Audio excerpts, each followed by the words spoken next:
ঐতিহ্যমণ্ডিত কলিয়াবৰৰ এই সংস্কৃতিৰ বৰপথাৰখনত পশ্চিম প্ৰান্তৰ আমাৰ আটাইতকৈ সংস্কৃতিবান গাঁওখনেই হৈছে নলতলি গাঁও।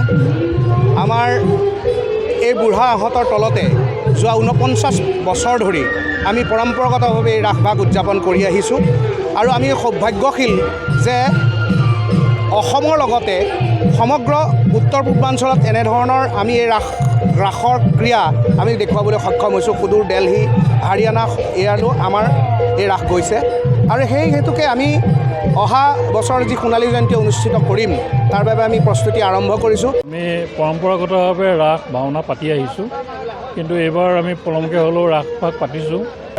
পুথিভঁৰালৰ দ্বাৰা আমাৰ সমগ্ৰ গাঁৱৰ যুৱক যুৱতীসকলে এইবাৰ ৰাস উলহ মালহেৰে সৈতে উদযাপন কৰিছে। নলতলি গাঁৱৰ বৰ আহঁতৰ দলৰ এই ৰাস ভাগ আজি 49 বছৰ। অহা বছৰ আমাৰ সোণালী জয়ন্তী বৰ্ষ।